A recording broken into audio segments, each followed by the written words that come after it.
Once upon a midnight dreary, while I pondered, weak and weary, over many a quaint and curious volume of forgotten lore. While I nodded, nearly napping, suddenly there came a tapping, as of someone gently rapping at my chamber door. "'Tis some visitor," I muttered, tapping at my chamber door. Only this and nothing more. Ah, distinctly I remember, it was in the bleak December, and each separate dying ember wrought its ghost upon the floor.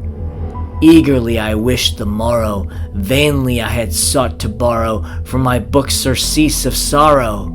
Sorrow for the lost Lenore, for the rare and radiant maiden, whom the angels name Lenore, nameless here forevermore.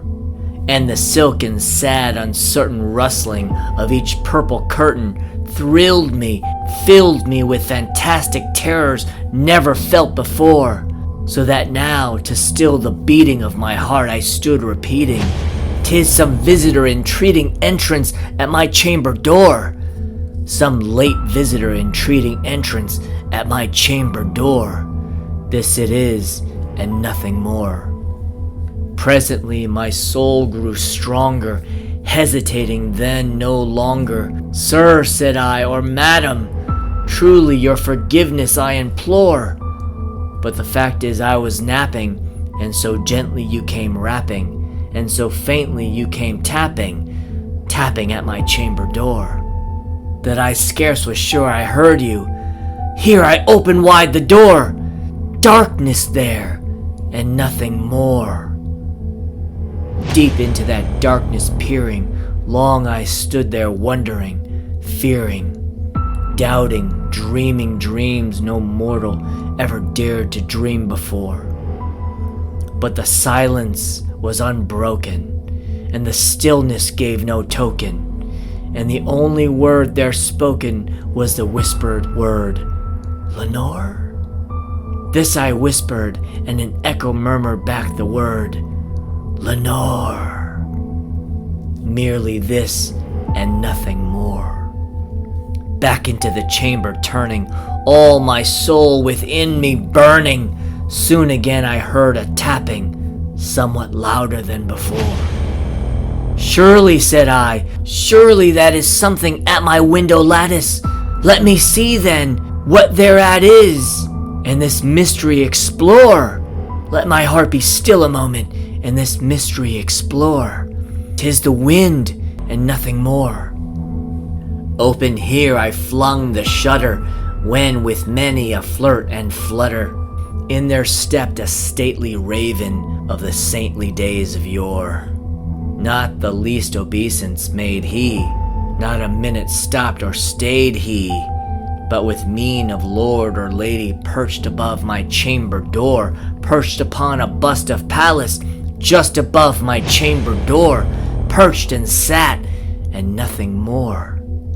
Then this ebony bird beguiling my sad fancy into smiling, by the grave and stern decorum of the countenance it wore.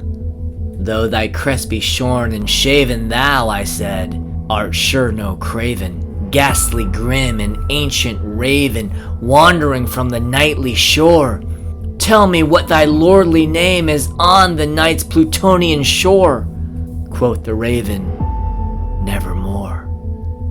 Much I marveled, this ungainly fowl, to hear discourse so plainly, though its answer little meaning, little relevancy bore.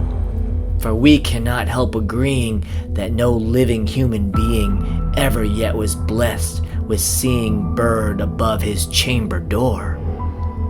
Bird or beast upon the sculpture bust above his chamber door, with such name as Nevermore. But the raven, sitting lonely on the placid bust, spoke only that one word, as if his soul in that one word he did outpour. Nothing further then he uttered, not a feather then he fluttered, till I scarcely more than muttered, "Other friends have flown before. On the morrow he will leave me as my hopes have flown before." Then the bird said, "Nevermore." Startled at the stillness broken by reply so aptly spoken, "Doubtless," said I, "what it utters is its only stock and store, caught from some unhappy master, whom unmerciful disaster followed fast and followed faster, till his songs one burden bore, till the dirges of his hope that melancholy burden bore, of never, nevermore."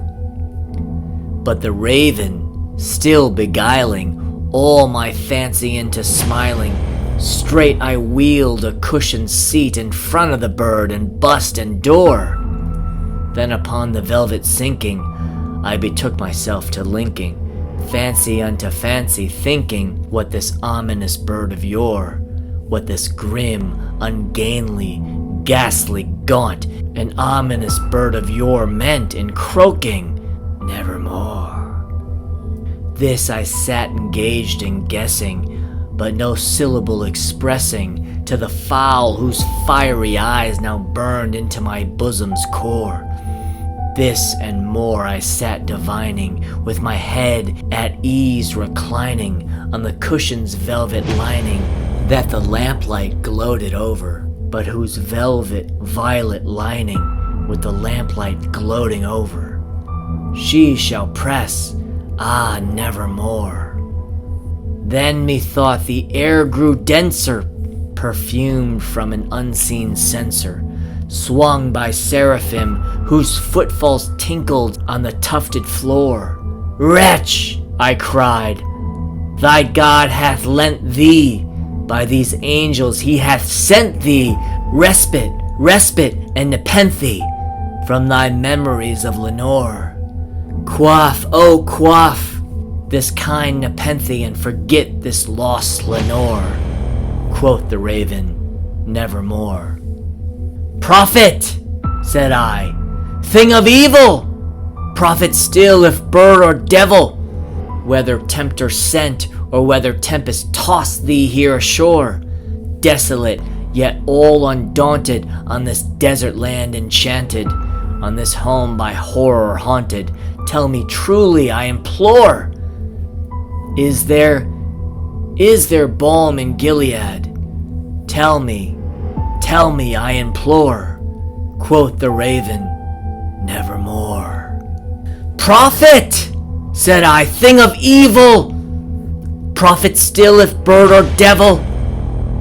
By that heaven that bends above us, by that God we both adore, tell this soul with sorrow laden, if within the distant Aidenn it shall clasp a sainted maiden, whom the angels name Lenore. Clasp a rare and radiant maiden, whom the angels name Lenore." Quoth the raven, "Nevermore."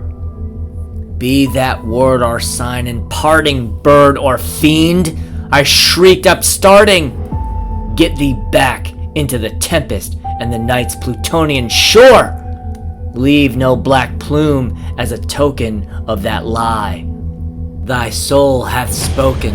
Leave my loneliness unbroken. Quit the bust above my door. Take thy beak from out my heart, and take thy form from off my door." Quoth the raven, "Nevermore." And the raven, never flitting, still is sitting